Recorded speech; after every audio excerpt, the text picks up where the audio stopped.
জি, আমরা প্রথম ভিডিওটা যেখানে শেষ করেছিলাম এই ভিডিওটা সেখান থেকেই শুরু করি। So present value at Times আমাদের কিন্তু প্রেজেন্ট ভ্যালুর যেটা সেটার গ্রোথ অপরচুনিটি, বর্তমানে যে প্রাইসটা আছে সেটা কতটুকু পর্যন্ত গ্রোথ করা যায় সেটা আমাদেরকে বের করতে বলেছে। আমরা যদি ম্যাথটা একটু দেখি 11 নাম্বার ম্যাথে যে কি বলেছে এখানে, what is the present value of its growth opportunities. Present ভ্যালুর কতটুকু গ্রোথ অপরচুনিটি আছে, প্রেজেন্ট ভ্যালুর গ্রোথ অপরচুনিটি, অর্থাৎ মার্কেটে যারা বিজনেস করেন তারা চিন্তা করেন যে আমাদের যে ভ্যালুটা আছে, আমি যেটা পাচ্ছি 100 টাকা বা 50 টাকা যেটা পাচ্ছি, এটা কতটুকু পর্যন্ত গ্রোথ করা যেতে পারে। এই জন্য বেসিক্যালি আমরা বলেছিলাম প্রথম ভিডিওটার অংশে যে প্রেজেন্ট ভ্যালু গ্রোথ অপরচুনিটির মাধ্যমে অ্যাকচুয়ালি একটা কোম্পানিটার সিগনিফিকেন্সটা এখানে, যে একটা কোম্পানি জানতে চায় যে এটা আসলে আরও কতটুকু এক্সপ্যান্ড করা যেতে পারে। কীভাবে এটা ধারণাটা পায় সে, তার যে ব্যবসায় যে ইনভেস্টমেন্টটা, সেই ইনভেস্টমেন্টটা তার যে টাকাটা সেটা যদি মার্কেটে আসলে ওটার প্রাইস কত আছে। আমি আবার বলি, ধরেন একটা ভদ্রলোক তার ব্যবসায় যে টাকাটা বিনিয়োগ করছে সেখান থেকে সে 6 টাকা করে পাচ্ছে বা 6% পাচ্ছে। এখন সে দেখতেছে যে মার্কেটে ওই জাতীয় ব্যবসায় তার ওই ব্যবসারই আরেকটা ব্যবসা সে কী করছে, 10% লাভ করছে। তাহলে বেসিক্যালি তার কোম্পানিতে আরও 4 টাকা পর্যন্ত তার একটা গ্রোথের অপরচুনিটি সেখানে থেকে থাকে। সো যখন সে গ্রোথের অপরচুনিটিটা সে বের করতে পারে অপরচুনিটিটা, তখন সে বুঝতে পারে অন্যান্য যারা আছেন তারা বুঝতে পারেন যে এখানে তারা আসলে আরও বিনিয়োগ করতে পারেন, সে মার্কেট থেকে আরও ক্যাপিটাল নিতে পারে, হ্যাঁ, সো ফান্ড নিতে পারে, সে তার কোম্পানিতে আরও বেশি বিনিয়োগ করতে পারে যাতে এক্সপ্যান্ড। কিন্তু প্রেজেন্ট ভ্যালু গ্রোথ অপরচুনিটি একটা লেভেল পর্যন্ত থাকবে। এক্সট্রা অর্ডিনারি থাকলে সেখানে আবার আপনি কী করতে পারেন, সেখানে আবার সন্দেহের অনেক জিনিস থাকে যে রেটটাকে সে কি আসলে জেনুইন দেখাচ্ছে না ভুল দেখাচ্ছে। সো প্রেজেন্ট ভ্যালু গ্রোথ অপরচুনিটিটা কেন বের করি সেটা আপনাদেরকে ক্লিয়ার করলাম, যে অ্যাকচুয়ালি সেই মার্কেটে দেখতে চায় যে তার বিজনেসটা আরও এক্সপ্যানশন করার সুযোগ আছে, এবং সেটা সে কীভাবে করে সেটা আপনাদেরকে বলে দিলাম। তার যে বিনিয়োগটা করা আছে মার্কেটে, সেই বিনিয়োগ থেকে অ্যাকচুয়ালি কতটা রিটার্ন পায় আর সে তার কোম্পানিতে কতটুকু পাচ্ছে, দুটার মাঝখানের যে গ্যাপটা সেটা হচ্ছে প্রেজেন্ট ভ্যালুর গ্রোথ অপরচুনিটি। সো যখনই আপনাকে প্রেজেন্ট ভ্যালুর গ্রোথ অপরচুনিটি বের করতে হবে, তাহলে তো অবশ্যই আপনাকে একটা প্রেজেন্ট ভ্যালু বের করতে হবে, present value at Times. So present value growth opportunity বের করার আগে আমাদেরকে প্রেজেন্ট ভ্যালু অ্যাট টাইমস বের করতে হবে। সো এই যে প্রেজেন্ট ভ্যালু অ্যাট টাইমসের একটা সূত্র দেওয়া আছে, প্রেজেন্ট ভ্যালু অ্যাট টাইমস সমান সমান dividend at the end of the year plus হচ্ছে কে এনার্জি। এইটা আপনাকে সূত্র মুখস্থ করতেই হবে। আপনাকে প্রথম ভিডিওতে বলেছিলাম যে আপনি নারায়ণগঞ্জ থেকে ঢাকা যাবেন, আপনার যে নারায়ণগঞ্জ থেকে ঢাকা চিটাগং রোড হয়েও আসা যায়, আপনার চাষাড়া দিয়ে সাইনবোর্ড হয়েও আসা যায়। এখন আপনি কোন পথটা বের করবেন, এই যে পথটা, এটা কিন্তু বের করতে অনেক দিন সময় লেগেছে। এটা প্রায় 200 বছরে গর্ডন, ব্লার, স্মিথে ভদ্রলোকরা 200 বছর ধরে রিসার্চ করার পরে তারা এই একটা থিওরি দাঁড় করিয়েছেন। সো আমাদেরকে এই থিওরিটাকে ফলো করলে আমরা ম্যাথটা খুব সহজেই করে ফেলতে পারবো, নিজেরা বিক্ষিপ্তভাবে আলোচনা না করার চেয়ে। সো এটা আমাদের মুখস্থ করে ফেলতে হবে, প্রেজেন্ট ভ্যালু অ্যাট টাইমস এবং প্রেজেন্ট ভ্যালু গ্রোথ অপরচুনিটি, এই সূত্র দুইটা। এই অঙ্কটা করতে হলে আমাদেরকে সূত্রটা নিজেদের জানা থাকতে হবে, মুখস্থ করে ফেলতে হবে। এখন প্রেজেন্ট ভ্যালু অ্যাট টাইমস সমান ডিভিডেন্ড 1। এখানে আমরা দেখেন, আমরা কিন্তু dividend at the end of the year বলছিল যে সে প্রতিটা শেয়ার কয় টাকা করে পাবে, 6 টাকা করে পাবে। সেই 6 টাকা নিয়ে দিয়ে লিখে ফেললাম, ইন্টু হচ্ছে 40%। কেন 40% লিখলাম ভাই, এখানে হচ্ছে যে 40% লেখার উদ্দেশ্যটা হচ্ছে এখানে যে আপনি হচ্ছে গিয়ে 60% কিন্তু সে বলে দিয়েছিল, এবং সে কিন্তু প্লাউব্যাক রেশিও 60% বলে দিয়েছে। দেখেন এখানে 11 নম্বর মেতে প্লাউব্যাক রেশিও ইজ 60%। তার মানে সে ব্যবসায় 60 টাকা সে রেখে দিচ্ছে 100 টাকার মধ্যে, তাহলে 40 টাকা সে কী করছে, সে তো 40 টাকা ডিভিডেন্ড আকারে পাচ্ছে। তাহলে হচ্ছে যে বর্তমানে যে রেটটা তার 40% কিন্তু সে পাচ্ছে, তার মানে হচ্ছে অ্যাট দ্য টাইমের সাথে তার 40% কিন্তু অ্যাড হচ্ছে, সেই জন্য 40% এখানে রাখা।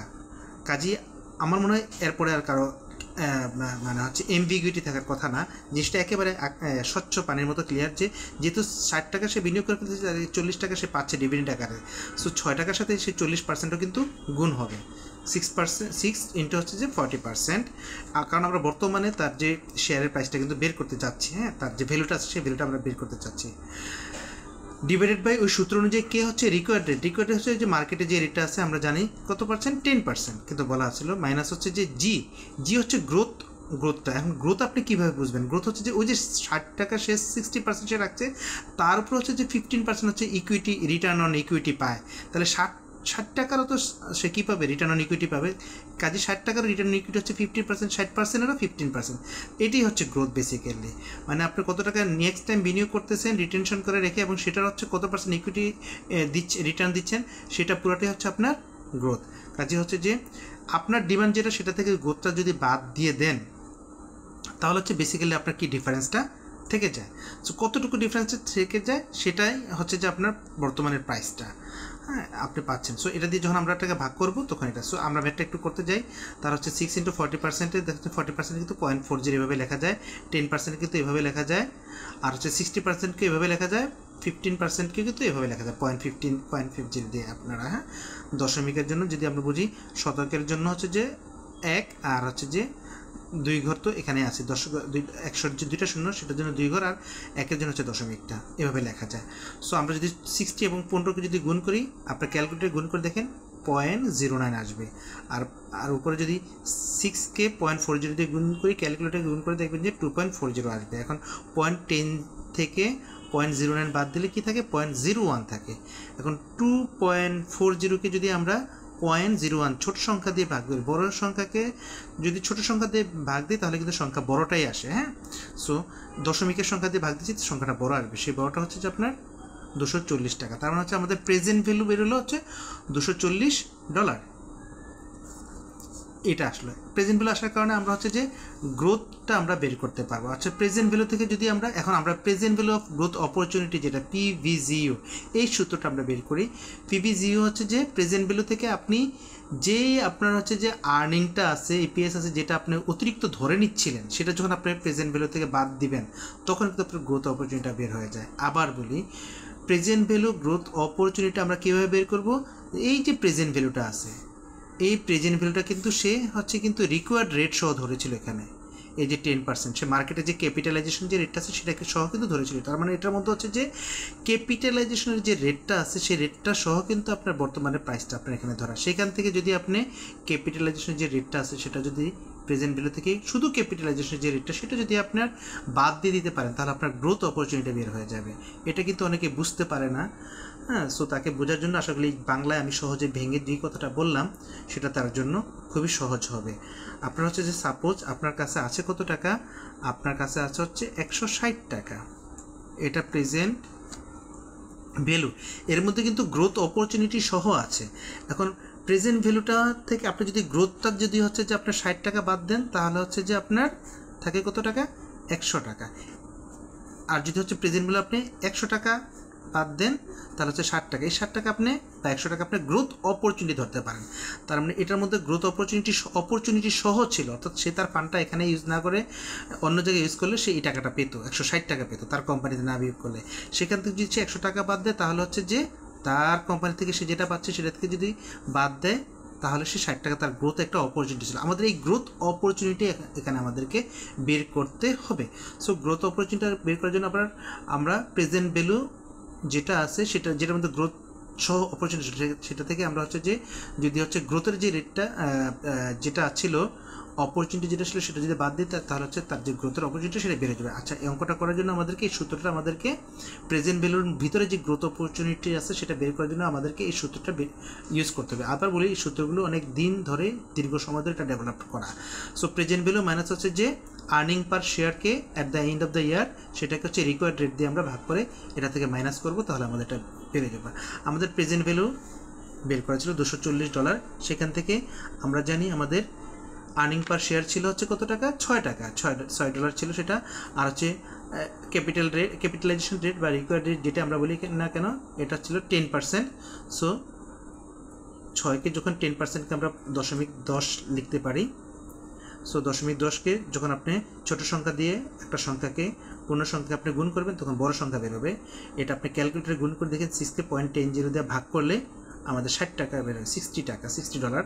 সো 240 থেকে 60 বাদ দেওয়ার পরে আমাদের হচ্ছে যে $180। তার মানে যেটা বের হচ্ছে এখানে সেটা হচ্ছে যে আপনার গ্রোথ অপরচুনিটি। তার মানে আপনি যেটা মার্কেট ভ্যালু যেটা হচ্ছিল প্রাইসের টাইমস যেটা ছিল $240, এটার ভিতরে আপনার গ্রোথ অপরচুনিটি আছে $180, ডলারের, প্রেজেন্ট ভ্যালুর ভিতরে গ্রোথ অপরচুনিটি আছে $180, যেটা আমাদেরকে বের করতে বলেছিল যে এই যে প্রাইসটা আছে এখানে আমাদেরকে যেই ক্যালকুলেশনটা সে কথা বলছে এর ভিতরে আমাদের প্রেজেন্ট ভ্যালুর ভিতরে কতটুকু গ্রোথ অপরচুনিটি আছে, এটার ভিতরে গ্রোথ অপরচুনিটি আছে হচ্ছে $180। এই ভিডিওর ভিতরে যতগুলো কথা হয়েছে আসলে অঙ্কটা না যতটা ছিল তার চেয়ে অ্যানালাইসিস বেশি ছিল। অ্যানালাইসিসগুলো করার উদ্দেশ্য ছিল একটা শেয়ারের প্রাইসের ভিতরে এই টার্মিনোলজিগুলি ইউজ করা হয় এবং ব্যবসায়ীরা সাধারণত এইভাবে তারা জিনিসগুলো চিন্তা করে থাকেন। তার নিজের ফার্মে বিনিয়োগ করা, মার্কেটে কতটুকু বিনিয়োগ করলে কতটুকু আসতো, ওই ইন্ডাস্ট্রি কতটুকু বিনিয়োগ করলে আরও বেশি কতটুকু আসতো, সেই অনুযায়ী তার গ্রোথ অপরচুনিটি কতটুকু ছিল সেগুলো তারা ক্যালকুলেশন করে বের করে থাকেন।